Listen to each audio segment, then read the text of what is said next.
Chapter 5। सोचो, मैंने उसे उसकी अमीर लड़की वाली एक्टिंग के लिए ऑस्कर वर्दी कहा था। हुफ, आपकी इनकम के लिए आपको 168 रुपए मिले हैं। 100x मल्टीप्लायर से आपके अकाउंट में 16,790 रुपए भेजे गए हैं। ओह, ये तो अच्छा है। तो कंपनी 10 रुपए काटती है। वाकई में अच्छा साइड इनकम है। अब अपने रेगुलर स्केड्यूल पर चलता हूं, उसने आगे कहा। उसकी आवाज में मल्टीप्लायर के काम करने को लेकर एक्साइटमेंट झलक रही थी। पहले वाला बॉबी जो पोलाइट और फ्रेंडली था, अब उसमें केयरफ्री एटीट्यूड भी जुड़ गया था, साथ ही उसकी स्टेडी और डोमिनेंट प्रेजेंस भी। कोई भी चीज उसे एंटरटेन कर सकती थी या उसकी इंटरेस्ट पकड़ सकती थी, और अब वो दूसरों की ओपिनियन से भी बिल्कुल इंडिफरेंट हो गया था। और ये सब और भी पक्का हो गया था जब से वो अलग अलग वर्ल्ड्स की यात्रा कर चुका था। कॉन्ट्रडिक्टिंग सोशलाइट्स से हुई एनकाउंटर को श्रग करते हुए वो बैंक की तरफ बढ़ा। दोपहर का वक्त था, जो शायद भीड़ वाला होता है, लेकिन वो अपने नए लाइफ की शुरुआत को लेकर बहुत ईगर था। बैंक रेस्टोरेंट से 2 ब्लॉक की दूरी पर था। एक पार्क ढूंढना आसान रहा। अपने जरूरी डॉक्यूमेंट्स को एक लेदर पाउच में रखकर, जो उसे अपने क्लोजेट में मिला था, वो उस इम्पोजिंग पत्थर की इमारत की तरफ बढ़ा। अंदर जाते हुए उसने इंट्रिकेट मोल्डिंग्स और साफ सुथरे माहौल की मन ही मन तारीफ की और लॉबी में दाखिल हुआ। बहुत सारे कस्टमर अपनी बारी का इंतजार करते हुए बैठे थे या अलग अलग टेलर्स की क्यूज में खड़े थे। फर्स्ट फ्लोर का वाइड एरिया बहुत ही मैजेस्टिक लग रहा था। यूनिफॉर्म पहने स्टाफ रॉयल्टी जैसा फील दे रहा था। ऊपर से चमचमाती फ्लोर्स और डोर हैंडल्स, चेन्ड पेन्स वगैरह पर सोने की परत थी। बॉबी कुमार ने 2 सिक्योरिटी गार्ड्स को शार्प अंदाज में ग्रीटिंग दी और इंफॉर्मेशन डेस्क की तरफ बढ़ा। दोनों गार्ड्स थोड़े कंफ्यूज्ड थे। उन्हें लगा शायद उस आदमी ने उन्हें किसी और के लिए समझ लिया हो, लेकिन वो तो बस एक सिंपल और कोर्टियस ग्रीटिंग थी। Good afternoon dear customer, how may I assist you? Desk पर बैठी महिला ने बॉबी को सराहती निगाहों से देखा और मन ही मन खुश हो गई। जब बॉबी ने मुस्कराया तो उसका मन किया कि उसका एक क्विक फोटो ले ले। उसके सामने खड़ा ये आदमी उसे उसके पसंदीदा के ड्रामा एक्टर्स की याद दिला रहा था। हेलो, मैं एक नया अकाउंट खोलना चाहता हूं और मेरा जो पुराना अकाउंट है उसे क्लोज करके उसकी बैलेंस अमाउंट नए अकाउंट में ट्रांसफर करवाना चाहता हूं। हम आपकी मदद कर सकते हैं। कृपया अपना आईडी और बैंक कार्ड दीजिए ताकि मैं प्रोसेस शुरू कर सकूं। फिर मैं आपको एक अवेलेबल सेल्स एसोसिएट से मिला दूंगी। बॉबी ने दोनों कार्ड्स दिए और उसकी प्रोफेशनलिज्म से बहुत खुश था। कुछ कीबोर्ड क्लिक्स के बाद उसने बॉबी की बेसिक अकाउंट इंफॉर्मेशन निकाली और एक न्यू अकाउंट फॉर्म के साथ प्रिंट कर दी। आपका क्लर्क सेक्शन बी में है और आपकी वेटिंग नंबर अब 15 है। आप अपना फॉर्म इंतजार करते हुए भर सकते हैं। Thank you. उसने दस्तावेज और छोटा सा टिकट लिया और तय की गई जगह की ओर बढ़ गया। इस एरिया में 4 क्लर्क्स थे, जिनके अपने अपने डेस्क थे और हर डेस्क के सामने 2 कुशन्ड चेयर्स रखी थी कस्टमर्स के लिए। हर क्लर्क के बीच में फ्रॉस्टेड ग्लास की दीवारें थीं, जिससे उनके छोटे छोटे ऑफिस एरिया बने हुए थे जो उनकी अलग पहचान और काम की जगह को दर्शाते थे। ऊपर एक बड़ा एलसीडी स्क्रीन लगा था जो ये दिखा रहा था कि कौन सा क्लर्क फ्री है। क्लर्क की फोटो, उसका नाम और कस्टमर का टिकट नंबर डिस्प्ले हो रहा था। बॉबी ने देखा कि 2 लोग उससे पहले हैं, तो वह वेटिंग एरिया में बैठ गया। सीट्स के बगल में एक कॉफी टेबल थी, जिस पर पेन्स, इंफॉर्मेशन ब्रोशर्स और स्वीट्स से भरा एक बॉल रखा था। उसके पास ही एक मिनी फ्रिज था जिसमें बॉटल्ड वाटर रखी थी। एक पेन उठाकर बॉबी ने फॉर्म भरा और अपने नंबर का इंतजार करने लगा। हर किसी की रोजमर्रा की जिंदगी में ऐसे लोग मिलते हैं जो हमारे पूरे दिन के मूड को बदल सकते हैं। आज बॉबी की बारी थी ऐसे ही एक इंसान से मिलने की, ऐसा इंसान जिससे मिलकर किसी का भी हाथ उठ जाए।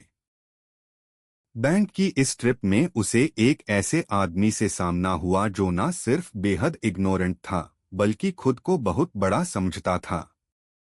जब बैंक के नंबर सिस्टम ने बॉबी का नंबर और उसका असाइंड क्लर्क दिखाया तो बॉबी कुमार उस यंग क्लर्क की ओर बढ़ा जो उसकी मदद करने वाला था।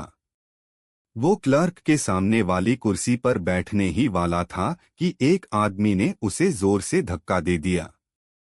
बॉबी तुरंत संभल गया। बाकी कस्टमर्स और खुद क्लर्क ने भी इस हरकत पर तेज सांसें लीं। बॉबी एक स्टेप में खुद को संभाल चुका था और बस अपने रिफ्लेक्सेस से उस आदमी को कुछ कर ही डालता, लेकिन उसने खुद को रोक लिया। पीछे खड़े बाकी लोग इस सीन को देख रहे थे और हैरान थे। जिसने बॉबी को धक्का मारा वो शायद नहीं जानता था कि वो कितनी बुरी हालत में पहुंच सकता था। जो बुजुर्ग लोग वहां खड़े थे उन्होंने बॉबी की शांति की तारीफ की। वहीं कुछ जवान लोग एक बड़े झगड़े की उम्मीद करने लगे। क्लर्क ने भी बॉबी की समझदारी को देखा और मन ही मन उसे शुक्रिया कहा कि उसने बात को आगे नहीं बढ़ाया। जब चारों तरफ ये सब चल रहा था बॉबी कुमार के अंदर गुस्से और हिंसा की एक लहर उमड़ रही थी। बहुत समय हो गया था जब किसी ने उसे इतनी बेइज्जती दी हो, लेकिन उसने खुद को याद दिलाया कि अब कानून का ज़माना है। कस्टमर, ये क्या हरकत है? कृपया अपने आसपास का ध्यान रखें। जब आपका नंबर आए तभी क्लर्क के पास जाएं। तुम लोगों ने मुझे कितनी देर से वेट करवाया है, पता है तुम्हें? हटो सामने से बच्चे, मेरे पास तुमसे ज्यादा इम्पोर्टेंट काम है। ये भारी आवाज और धक्का एक मोटे से आदमी की तरफ से आया जिसका हेयर लाइन काफी पीछे जा चुका था।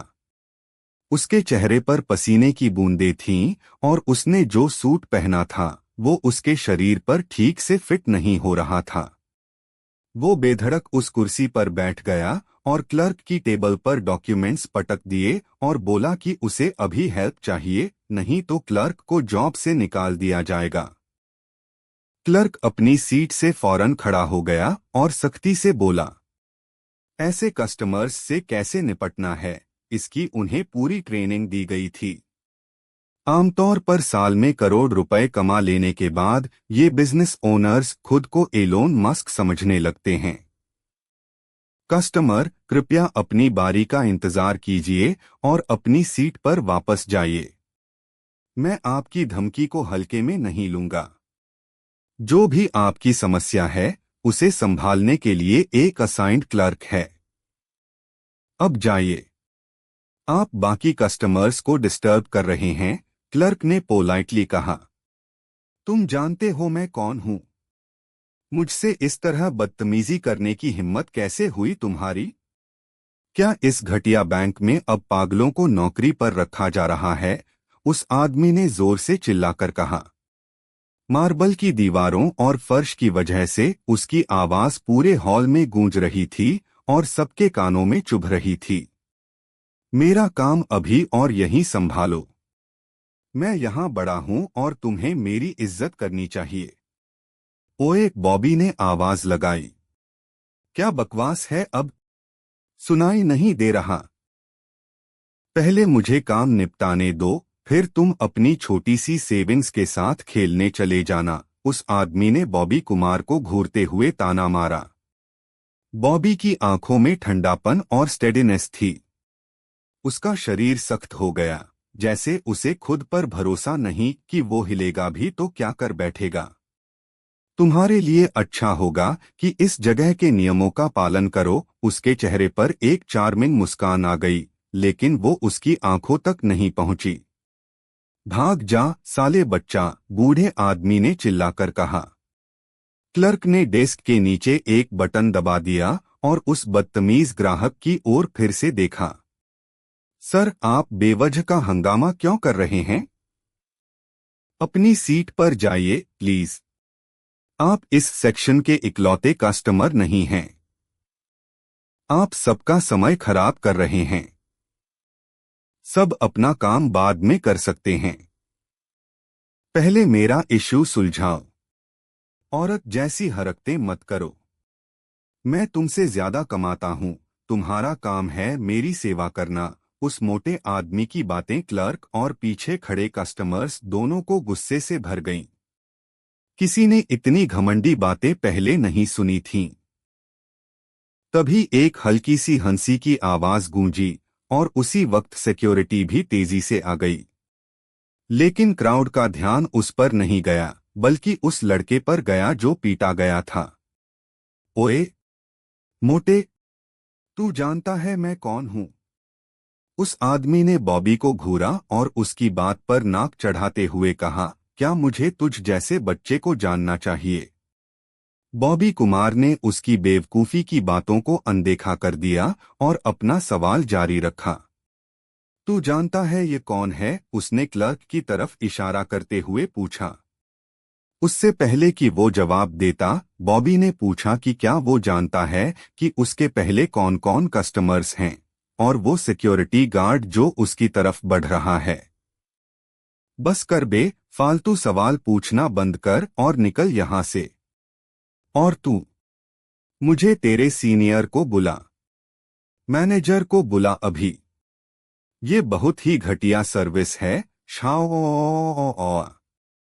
उस आदमी की बात अधूरी रह गई जब उसका शरीर हिलता हुआ हवा में उछलकर पीछे गिरा।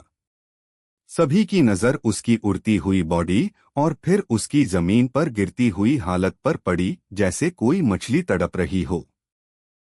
बॉबी कुमार ही था जिसने उस आदमी को उसकी कुर्सी पर बैठे बैठे इतनी जोर से लात मारी कि वो खिसकते खिसकते एकदम रुक गया और फिर कुर्सी पीछे की ओर झूलने लगी। उसे इतनी भारी कुर्सी को लात मारने के लिए कितनी ताकत लगानी पड़ी होगी। वाकई जबरदस्त था। मैं तुम पर केस करूंगा। तुम मेरी मेडिकल बिल्स जिंदगी भर भरते रहोगे, आदमी चिल्लाया जब वो उठने की कोशिश कर रहा था। उसका चेहरा टमाटर की तरह लाल था। वो हाँफ रहा था, एक साइड से दूसरी साइड लुढ़क रहा था जैसे किसी तरह से उठने की कोशिश कर रहा हो। उसकी ये मजेदार हरकतें देखकर भीड़ हंसी से लोटपोट हो गई। सिक्योरिटी गार्ड अपनी हंसी रोकते हुए उसे उठाने की कोशिश करने लगा। बाकी क्लर्क्स ने अपनी हंसी छुपाने के लिए मुंह फेर लिया। सीन ही ऐसा था। वहीं बॉबी ने दूसरी कुर्सी आगे खींची, बैठ गया और क्लर्क से बात करने का इंतजार करने लगा। तुम मुझे सू कैसे करोगे जब तुम्हें ये भी नहीं पता कि मैं कौन हूं? क्लर्क सिक्योरिटी गार्ड को सारी बात समझा रहा था और बॉबी की बात पर हंसी भी रोकने की कोशिश कर रहा था। तभी एक अधेड़ उम्र का आदमी क्लर्क के ऑफिस में तेजी से घुस आया। लिटिल आदित्य, यहाँ क्या हो रहा है? उस आदमी ने सख्ती से पूछा। क्लर्क कुछ जवाब देता उससे पहले ही वो गोलमटोल आदमी आखिरकार खड़ा हो गया और बॉबी पर सारे इल्जाम फेंकने लगा। तुम जानते हो मैं कौन हूं? उसने फिर पूछा। नहीं, कौन हो तुम? एक नौजवान लड़की ने मजाक में पूछा। मैं मोती महल होटल का मैनेजर हूं। उसने अपनी शेखी दिखाने वाली बात अभी पूरी भी नहीं की थी कि वहां खड़े सब लोग खुद को किसी न किसी कंपनी का मैनेजर या सीईओ बताने लगे। अब उसका चेहरा टीजिंग की वजह से पर्पल हो गया था। उसने डेस्क के पीछे खड़े जेंटलमैन की तरफ मुड़कर बॉबी कुमार को बाहर फिकवाने की मांग की। मैं इस बैंक का ब्रांच मैनेजर हूं और मुझे दोनों पक्षों की बात सुननी होगी, सही है ना? जेंटलमैन ने शांति से कहा।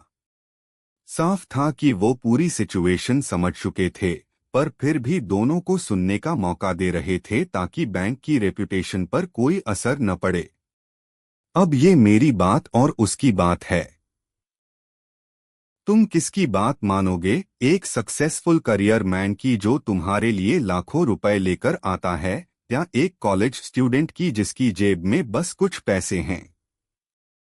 उसकी नीची दिखाने वाली बात को सबने नजरअंदाज कर दिया। क्लर्क ने अपने बॉस को सारी बात बताई और कुछ कस्टमर्स व क्लर्क्स ने भी अपना सच बताया। ब्रांच मैनेजर ने उस पसीने पसीने हो रहे आदमी की तरफ देखा और सिर हिलाया। सर, कृपया इस जगह से चले जाइए। अगर आपको हमारे बैंक में कोई काम करना है तो किसी और ब्रांच जाइए। तुम्हें पता भी है अगला ब्रांच कितनी दूर है। ये पूरी स्टाफ निकम्मी है। मैं तुम्हारे ऊपर वालों से शिकायत करूंगा। मैं यहाँ के हर आदमी पर केस करूंगा। क्लर्क ने उसके डॉक्यूमेंट्स सिक्योरिटी गार्ड को दे दिए और गार्ड ने उस ट्रबल मेकर को बाहर का रास्ता दिखाया। बैंक में फिर से शांति आ गई। बस कुछ लोग धीरे धीरे उस आदमी की हरकतों की बात कर रहे थे और वो नौजवान बॉबी बिल्कुल भी परेशान नहीं लग रहा था। सॉरी डियर कस्टमर, मैं आदित्य रॉय हूं, कैसे मदद कर सकता हूं? क्लर्क ने अपनी हंसी दबाई, संयम से वापस अपनी सीट पर बैठा। ब्रांच मैनेजर चुपचाप उसके पीछे खड़ा रहा जब तक उसे लगा कि अब सब कुछ ठीक है। बॉबी ने साफ आवाज में कहा, मैं एक नया अकाउंट खोलना चाहता हूं और पुराना बंद करना चाहता हूं। पुराने अकाउंट की सारी रकम नए अकाउंट में ट्रांसफर कर दी जाएगी। उसने प्रोसेस के लिए जरूरी डॉक्यूमेंट्स भी दे दिए। ब्रांच मैनेजर को बॉबी की तैयारी और साफ सुथरे तरीके से काम करने की आदत देखकर अच्छा लगा। क्लर्क ने बॉबी का एग्जिस्टिंग अकाउंट खोला ताकि उसमें से मैचिंग जानकारी नए अकाउंट में डाली जा सके। उसने पूछा, क्या आप गार्डियन की एक्सेस रखना चाहेंगे? नहीं, धन्यवाद। ये अकाउंट मेरी एडल्टहुड की शुरुआत है। आदित्य रॉय मुस्कुराए और सिर हिलाकर सहमति जताई, क्योंकि जब उन्होंने कॉलेज में काम शुरू किया था तो उन्होंने भी ऐसा ही किया था। अपने पैसे खुद मैनेज करना बिना फैमिली की इंटरफेरेंस के एक सैटिस्फाइंग अनुभव होता है।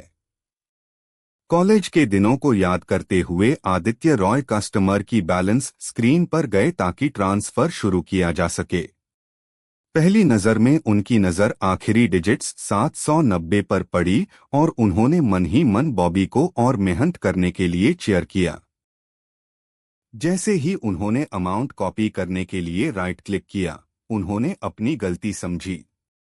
कस्टमर के अकाउंट में सिर्फ 790 रुपए नहीं थे, वहां था 8 अरब 55 करोड़ 63 लाख 10,790 रुपए।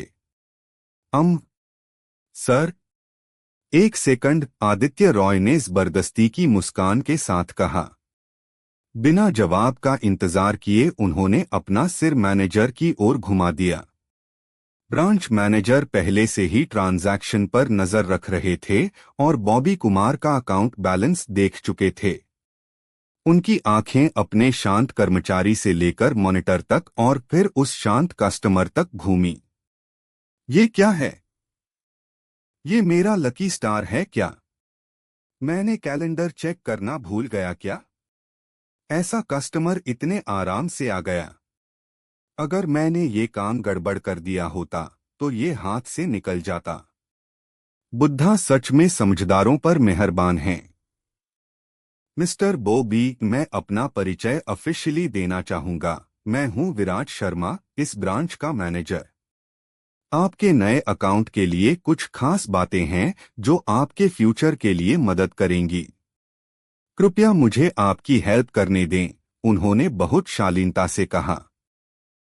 वेल डन मैनेजर विराज, आदित्य रॉय ने मन ही मन खुशी जताई। ऐसा कस्टमर बहुत रेयर होता है। ये नया अकाउंट इस ब्रांच का वीआईपी अकाउंट बन सकता है और हमें हायर अप्स की नजर में ला सकता है। ओह, थैंक यू मैनेजर विराज, बॉबी कुमार ने भी उसी शालीनता से जवाब दिया और खड़े हो गए। डॉक्यूमेंट्स उठाकर उन्हें जहां जाना था वहां भेजा गया। चौथी मंजिल के एक बड़े और अच्छे से सजे हुए ऑफिस में बॉबी कुमार को मैनेजर की सेक्रेटरी द्वारा अच्छे से असिस्ट किया जा रहा था। मैनेजर कुछ डॉक्यूमेंट्स लेने गए जो बॉबी के काम आ सकते थे। बॉबी को थोड़ा बहुत अंदाजा था कि मैनेजर क्या कह रहे थे। उसके अकाउंट में 100 मिलियन US$ से भी ज्यादा पैसे थे और ये और बढ़ सकते थे, तो बैंक की बेस्ट प्रोग्राम्स से उसे जोड़ना ही समझदारी थी। बॉबी को कोई परेशानी नहीं थी। अगर वो बस टेक्स्ट करके और ऑनलाइन ही अपना बैंकिंग कर सके तो यही उसकी लेजी लाइफ का बेस्ट पार्ट होगा। सचिव ने ऑफिस से जबरदस्ती की मुस्कान के साथ बाहर कदम रखा, लेकिन जैसे ही दरवाजा बंद किया वो मुस्कान गायब हो गई। उसके मन में एक ही सवाल था, बॉस ने उसे एक आम इंसान जैसे बॉबी कुमार की सेवा क्यों करने को कहा। वो लड़का तो साधारण कपड़े पहने था, पुराना मोबाइल इस्तेमाल कर रहा था और कोई भी ज्वेलरी या घड़ी वगैरह नहीं पहनी थी। ऐसे लोगों को बुलाना क्या ऊर्जा की बर्बादी नहीं है। शायद बॉस अब बूढ़े हो गए हैं और ठीक से सोच नहीं पा रहे। अपने मन की बात किसी से शेयर करने के लिए उसने चीफ ऑडिटर की सेक्रेटरी को मैसेज कर दिया। वो अपनी दोस्त से चैट करने में इतनी खो गई कि उसे पता ही नहीं चला कि बॉस वापस आ गए हैं और उनके साथ finance manager wealth management program के धीरज वर्मा भी आए हैं। तीनों ने ऑफिस में कदम रखा और बॉबी का गर्मजोशी से स्वागत किया। बॉबी की सीधे मुद्दे पर बात करने की आदत की वजह से बातचीत बिना किसी देरी के शुरू हो गई। दोनों सीनियर मैनेजर को उसकी ये बात बहुत पसंद आई और उन्हें उसके साथ बात करना आसान लगा। उन्होंने ईमानदारी से उसके सवालों के जवाब दिए और जो फायदे उसे दिए जाने वाले हैं उनके रिजल्ट भी दिखाए। एक VIP कस्टमर के तौर पर आपको एक प्राइवेट सेक्रेटरी दी जाएगी जो आपके सारे लोकल और इंटरनेशनल लेन देन संभालने में मदद करेगी और इन्वेस्टमेंट सेक्टर में सलाह भी देगी, मैनेजर विराज ने समझाया। ये तो अच्छी बात है। ऑनलाइन बैंकिंग के बारे में बताइए। क्या मुझे कोई नया अपडेटेड वर्जन डाउनलोड करना होगा या पुराना चलेगा? जैसे ही आपके अकाउंट्स फाइनल हो जाएंगे, हम आपको VIP कस्टमर के लिए एन्क्रिप्टेड ऐप ईमेल कर देंगे।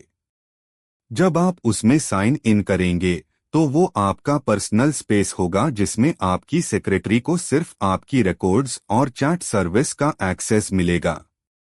आपकी प्राइवेसी को पूरी तरह प्रायोरिटी दी गई है, विराज ने जवाब दिया। मुझे सब पसंद आया। चलिए शुरू करते हैं। विराज और धीरज दोनों बेहद खुश हो गए। एक नया VIP कस्टमर साइन हो गया था। अब उनकी सैलरी पर आने वाले बोनसेस उनके हाथों में थे। ये लड़का तो वाकई में लकी स्टार निकला। काफी सारे डॉक्यूमेंट्स पढ़ने और डिस्क्लेमर्स साइन करने के बाद 2 कार्ड्स उसके सामने रखे गए, एक प्लैटिनम और एक black card. Platinum credit card में कई पर्क्स थे। जैसे ही कार्ड एक्टिवेट हुआ, उसका नाम VIP लिस्ट में जुड़ गया। सारे बड़े मर्चेंट्स, बैंक ब्रांचेस, मेडिकल और ट्रैवल इंडस्ट्री की साइंस सर्विसेज और इंश्योरेंस में। उसकी फोटो और नाम देश के सैकड़ों मिलियनेयर्स की लिस्ट में जोड़ दिए गए। ब्लैक डेबिट कार्ड एक्टिवेट होने पर भी यही हुआ। बॉबी कुमार की नई जिंदगी अब ऑफिशियली शुरू हो चुकी थी। Cheers to your new start. Congratulations host. आपको मिला है द स्लीपिंग ड्रैगन विला 1, एक कस्टमाइज्ड लैम्बोर्गिनी यूरस S और एक कस्टमाइज्ड लैम्बोर्गिनी रेव्युएल्टो डॉट है। एड्रेस बदलो अब। सितारे वाकई में साथ आ गए हैं।